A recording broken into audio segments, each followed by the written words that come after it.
is Janez, and today I would just like to tell you my own experience, maybe a story.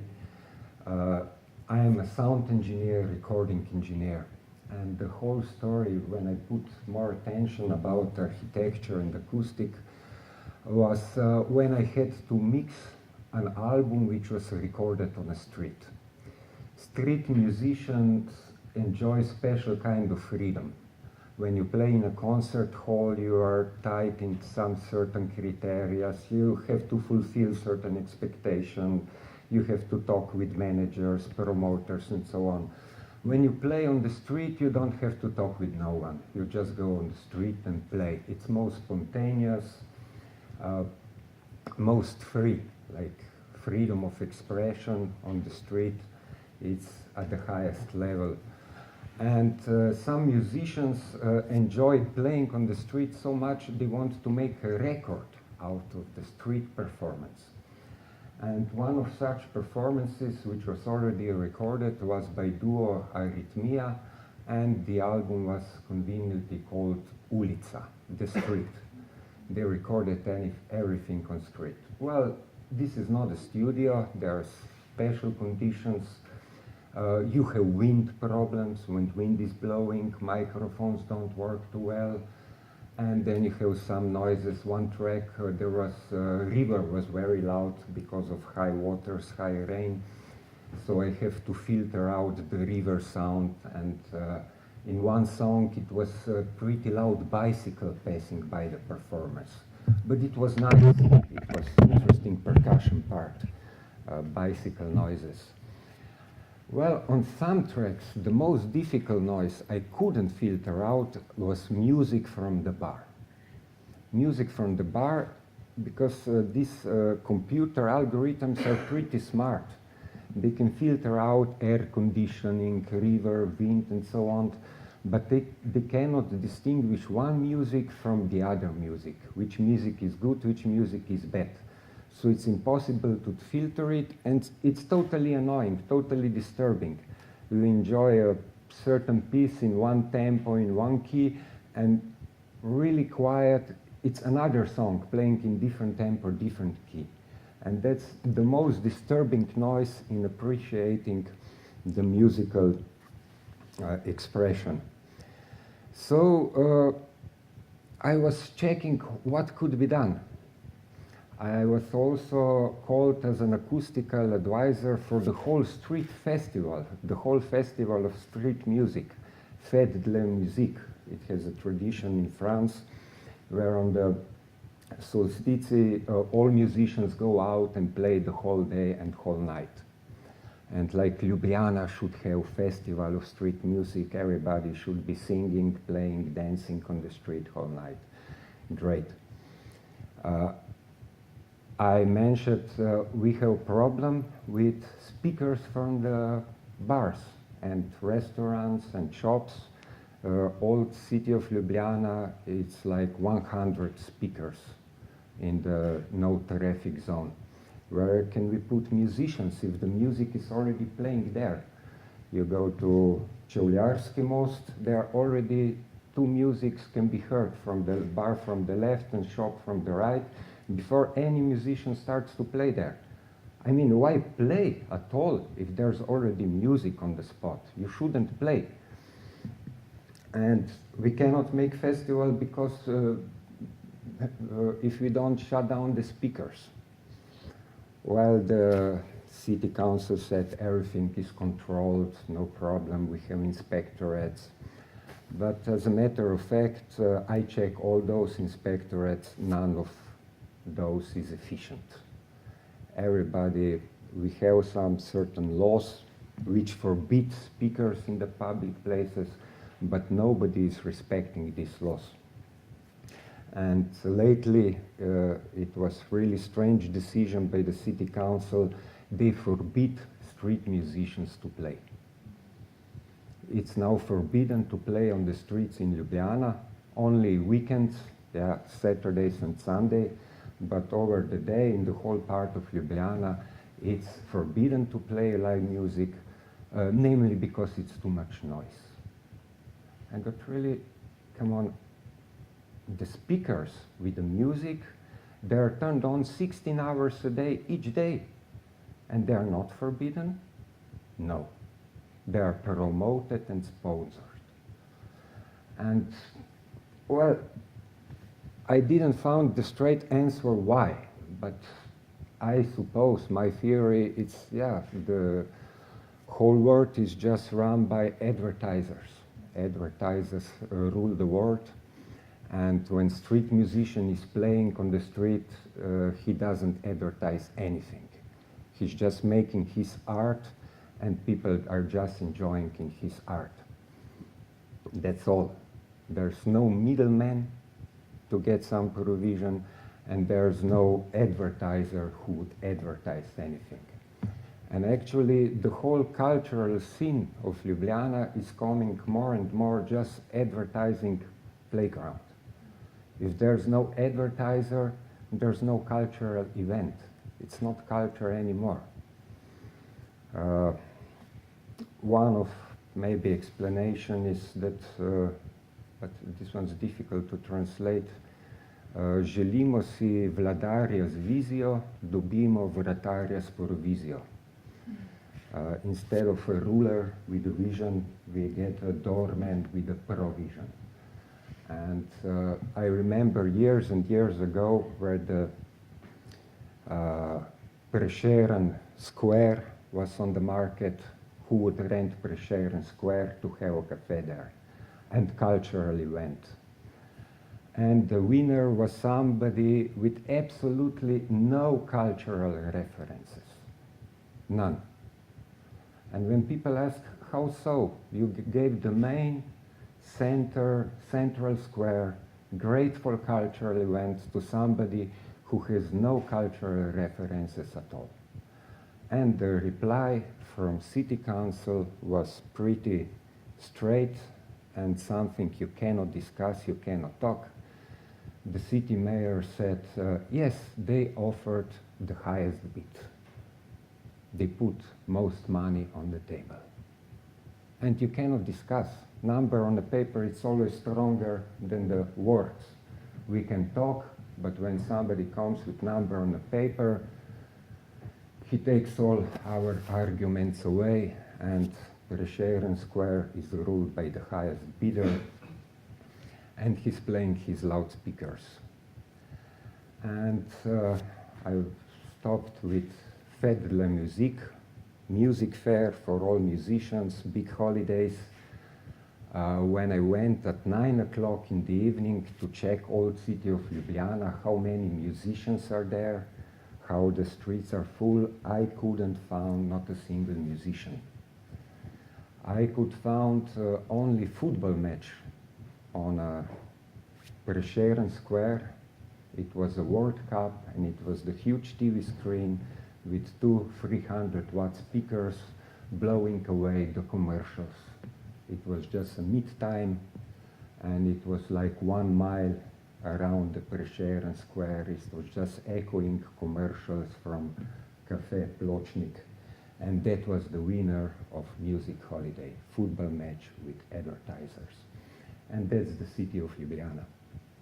I don't know, I mean, it can be green, yeah, maybe if you just look at the pictures, but if you walk around the Ljubljana and if you are conscious about the sound, and I have to apologize and excuse myself, I had a lot of complaints from the people. Like Guy was saying, I'm living in Ljubljana for 10 years, and music never bothered me. But when I was reading your interview, and I walked last week downtown Ljubljana, I noticed hundreds of speakers, and music was really bothering me. So if you pay attention, music will bother you more. But you can also be ignorant, like most people do. When you hear music, you just say, I don't hear anything, and you continue and go on. But we do hear. We hear all the adverts, we hear all the music, which we never ask. We never asked for music to be played into our ears, and it's played into our ears constantly. Why? Well, because it's advertising. It's big money if you play music in the public places and you advertise your economy. It's total abuse of music. We as musicians, we don't make music and play music just to sell toilet paper.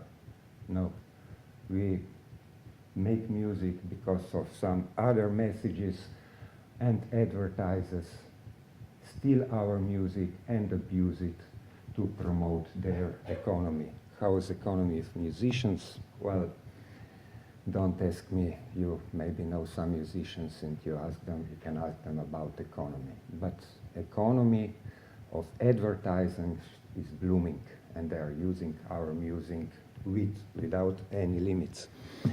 I actually, it's here, have some small movie clip I did in one afternoon and years ago. Now the situation is much worse. I hope if we see something and hear sound. Yeah? No?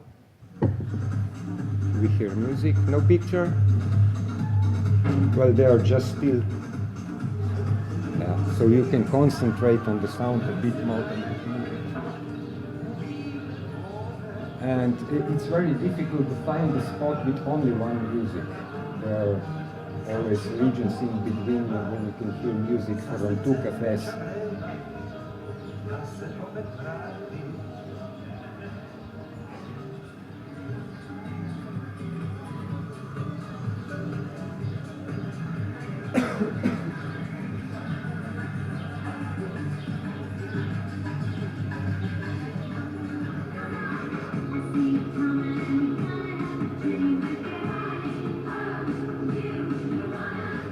It's a jewelry shop. You cannot sell gold wedding rings if you don't play music on the street. And this is kulturni spomenik državnega pomena, the highest protected cultural building in Ljubljana, advertising energy drinks and Latino American techno jazz. And that's a city trend also playing music. You cannot drive tourists up to the castle without playing music. Well, this is just a short excerpt, couple years old. The situation got worse. Nobody's taking care about sound pollution. And we're not talking about noise pollution like airports, building places, big traffic crossroads. Yes, they are noisy, but what can we do? We have to commute, we have to travel, and we make noise. But playing music in public places, nobody really has to. Nobody really has to play music in public place. It's not like urgent for economy or something, but they still do. They still manage. And as far as I talked with politicians, they are just not aware of the problem, and I'm happy to talk about it, to get more people aware and start larger discussions. Why do we have to listen to the music we never asked to listen to? We never want to hear it. Me as musician, I have music in my head all the time. I always thinking about music. Music is playing in my head, and when I go to the studio, I think I'm preparing for my job, and when I hear some third music, my mind stops. I'm listening to that music. I'm not thinking about my music anymore. Why am I not allowed to listen to my music? Well, advertisers rule the world. Tomorrow is a nice title, No Future, or what's the future? Future is selling out.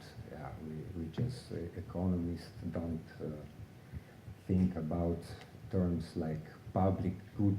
These are externalities.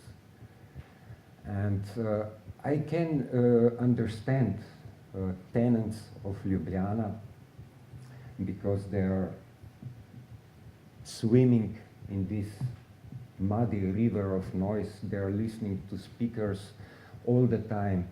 When you walk from one part of old city of Ljubljana to the other, you can hear 15 different musics, and you cannot do much. These are black speakers on the buildings, on corporations, you cannot complain. But then you see a musician, he's wearing orange shirts and nice t-shirt with strong colors, and he's playing saxophone, and you go crazy. But not because of this saxophone player would be really bothering you. You're already bothered by all the noise.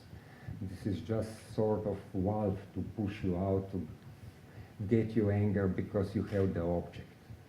It's very difficult to complain because of the speakers on the emporium. It's much easier to complain when you see some young human being playing saxophone on the street. It's more direct, and it's actually much more efficient. Police takes away the musicians immediately, but has big problems to shut down loudspeakers from commercial enterprise. Well, I could talk also about tradition. Quite strange was those who are supposed to take care about monuments.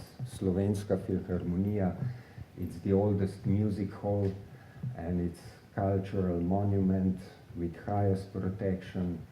They protect also the historical meaning and the content which Slovenska Filharmonija stands for. And they just made an open-air discotheque out of Slovenska Filharmonija, and this open-air discotheque doesn't play anything close, anything related to the meaning of Slovenska Filharmonija. They don't play symphonic music, they don't play virtuoso music, they don't play classical music, they don't play Slovene, traditional or modern, no autochtone. They play Latino-American techno jazz, played mostly by computers, because it's the cheesy, easy way out of making your place look nice or something. So I presented the problem a little bit, and I wondered, do you have any comments? How are your feelings when you sit and you have to listen to the music you never asked for? Happens to anyone? You? Yes. And when you ask the waiters, can you turn off the music, please? It's like, no way. Yeah. Silence is the most devastating thing for the capitalistic society. Silence, it's something you need to meditate. Silence is something you need to think what you're doing. And shopping malls for meditating monks, they go bankrupt. You cannot sell anything to the people who meditate. But you can sell to the people who are confused, misled, with fake blitz and glitz. And also we had lots of discussion about how much it should be paid for the music, how much advertisers should pay. And most of them are paying like 10 euros per month. For 16 hours of music each day, they pay like 10 euros. And it's impossible to raise those prices. The Minister of Economics sets the prices, and they set them really, really low. Why? Well, because it's high profit. Authors and musicians cannot survive, doesn't matter, there are always enough of new ones. And we have to take care that everyone who wants to can and has to play music in public, on the street, and in their cafes. So what's the solution? Well, I don't know. For Ljubljana, I'm pretty pessimistic. I talked with all the people responsible for culture. They're just cognitive dissonance. There's no speakers for them. And Tasha, she said, I'm going to that cafe which they don't play music. Excuse me, they do play music in that cafe, but they play it a bit more quiet than the rest. Oh, really? People just don't notice speakers, but we hear them subconsciously, certainly, and they affect us. And also this flood of music, which we never asked to be played to us, it's, I believe, also reason why people don't go to the concerts in the evening. You don't wish, you just don't wish when you listen from the morning through all day on all places some kind of music, you have no special wish to hear some more music in the evening. So this would be my main points. Would any questions? Kakšno vprašanje, lahko po domače. But what do you suggest to be played in cafes? What do you suggest to be played where there should be silence? Oh, well, cafe, as long as it is public, it's a private place. When it's closed, in private, they can play whatever owner thinks it's appropriate for their audience. The main problem is that the owner doesn't actually play, or he doesn't care the waiters to play, and they are not competent. Most music in the bars, it's not the right music for the public, for the time of the day. If it's lunch and you want to take it easy, you want some nice music, but the waiter has a lot of dishes to wash, and he puts on really upbringing music because he has to wash the dishes.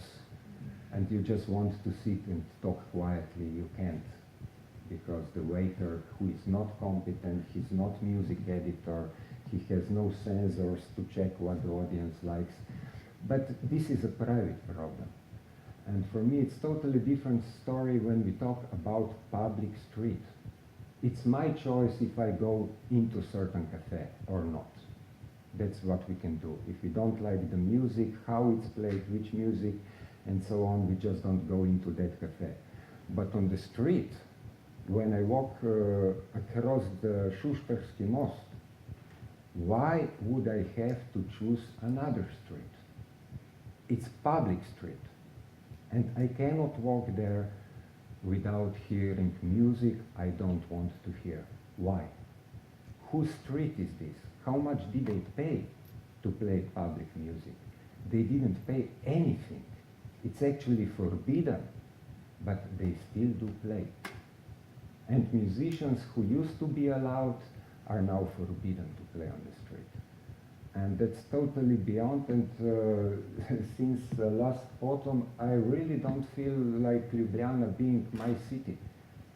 Like I'm welcomed with my way of feeling, my way of living, what I expect from my city. I really don't feel comfortable or being welcomed in Ljubljana.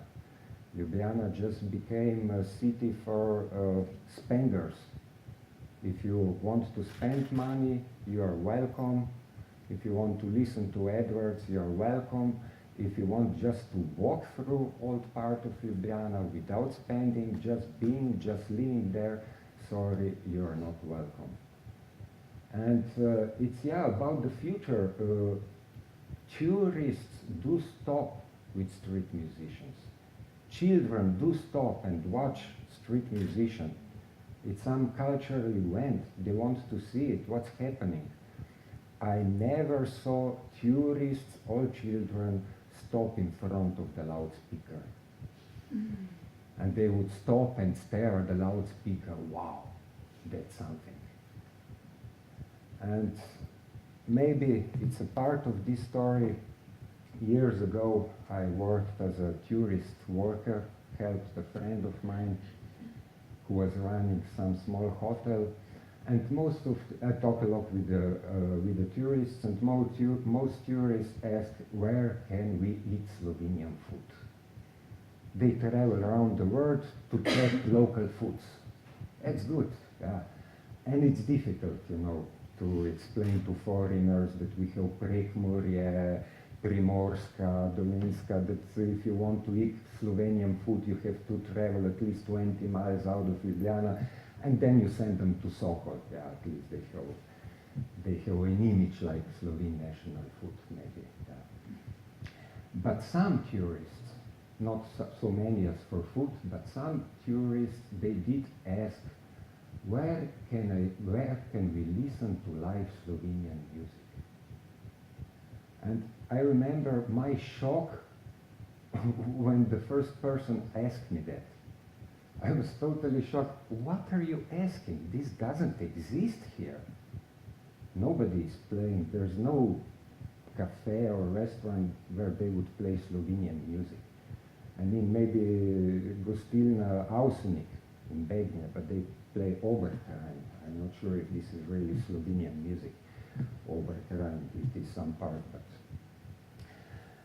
and then I got shocked when I realized that the question was totally legitimate.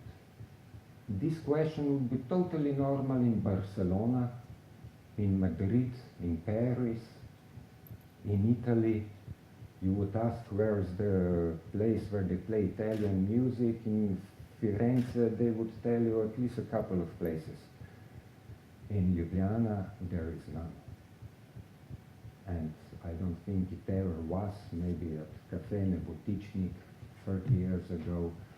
But nowadays, for tourists to listen to Slovenian music, it's totally impossible. And I believe tourists do travel to check local cultures. They don't travel to check global economy outlets like Emporium and Prešernov Square. They have the same offerings as in Milano, in Paris. And they play the same music as in Singapore, Milano, or Paris. Why? Are the tourists happy when they travel half the world to find something they can find anywhere? So that's also mine of view. I was already long enough, yeah? Any question from the... You mentioned also noise pollution, and this was also one field that you were working on a bit. So what in terms of noise pollution, how is that handled by the local Well, officials very in bad, Ljubljana? because the lobbies are pretty strong, especially Autobahn motorways lobbies. They have to build acoustical fences, which are pretty expensive, so they are lobbying a lot to put those measures down. But there are lots of people who are professionally involved, like Zavod za varstvo zdravja, Institute for Health. They take care, they monitor, they make recommendations, but that lobby is strong. When I spoke with those pollution guys, some most interesting was psychoacoustics dealing with noise. Mm-hmm. Lots of interesting experiments, like we would never think that white train is louder than the red train. Not louder on the decibel meter, but when we ask people, everybody agrees that white train is louder than the red, though the meter doesn't show the difference. And the most disturbing is invisible train. How we deal, and if we go about this noise pollution complaints more, it's interesting how we deal with complaints. It's one Swiss study which has very nice results. The biggest problem is airport. It's the loudest. And people who live close to the airport, they are really stressed. Airplanes are loud. And first case is somebody picks up the phone to complain. He calls the airport and nobody answers. It's just auto secretary sending him around. At the end, nobody answers. And after a week, a guy goes crazy. He's taken to the nervous breakdown, taken to the hospital, big social, family, medical problem. Second case, a guy phones to complain and a nice voice answers. Yes, we do understand your problem, we understand you, airplanes are really loud, and you know what, at 5 in the afternoon the jumbo jet is landing, and this one is the loudest. If you want to check the time schedule, you can find all the time, departure, and so on at this time schedule, and you can check where there will be noise. The effect, after 2 weeks, the noise is not disturbing anymore. Nothing changed in the physical world, but the mental attitude changed. And maybe it's also part of the problem with noise pollution in the city. I don't know about speakers. Well, just ignore them. Pretend that you like the music which is being played. More you will be attentive to the speakers, more you will complain, the more disturbing they will be. Well, basically that was the response for the person who is responsible for the culture of city of Ljubljana. She said, get used to it. You are living in a city which is developing. And I'm asking, developing where? Because Alpe, Karavanke is a huge cultural border.